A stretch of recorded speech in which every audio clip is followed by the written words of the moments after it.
Le brahman et la déesse Durga. Un pauvre brahman ayant femme et enfants priait et faisait régulièrement des offrandes à la déesse Durga, l'épouse du dieu Shiva. Un jour qu'il était dans la forêt à se lamenter sur sa misère, le dieu Shiva et son épouse vinrent à se promener dans cette même forêt. La déesse appela le brahman et lui fit présent d'un objet merveilleux qu'elle avait demandé pour lui à Shiva. C'était un pot de terre qu'il suffisait de retourner pour en voir tomber sans fin de délicieux beignets sucrés qu'on appelle mudki dans ce pays. Le brahman remercia la déesse et s'empressa de reprendre le chemin de la maison. Il était encore loin de chez lui quand il eut l'idée d'essayer le pot de terre. Il le retourna et aussitôt en sortit une quantité de beignets les plus beaux que le brahman n'ait jamais vus. Vers midi, ayant faim, il s'apprêta à manger ses mudki. Mais comme il n'avait pas fait ses ablutions ni dit ses prières, il s'arrêta dans une auberge près de laquelle se trouvait un étang.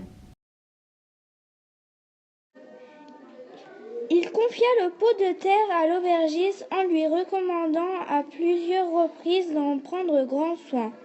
Pendant ce temps, l'aubergiste, qui avait été fort étonné de voir le brahman attacher tant de prix à un simple pot de terre, se mit à examiner l'objet. Comme il le retournait, il en tomba une pluie de beignets. L'aubergiste s'empara du pot magique et lui en substituant un autre d'apparence semblable. Ayant fini ses dévotions, le brahman reprit son bien et se remit en route. Arrivé chez lui, il appela sa femme et ses enfants en leur promettant l'apparition de merveilles. Naturellement, ils ne virent rien du tout. Le brahman courut chez l'aubergiste et lui réclama son pot. L'autre feignit de s'indigner et mit le pauvre homme à la porte. Le brahman retourna dans la forêt dans l'espoir de rencontrer encore la déesse Durga.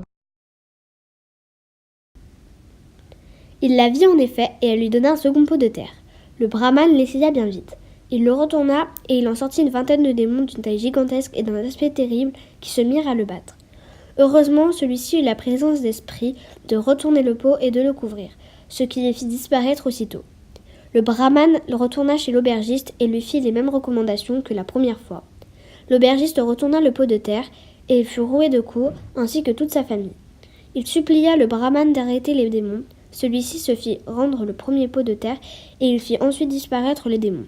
Le brahman s'établit alors marchand de mudki et gagna beaucoup d'argent.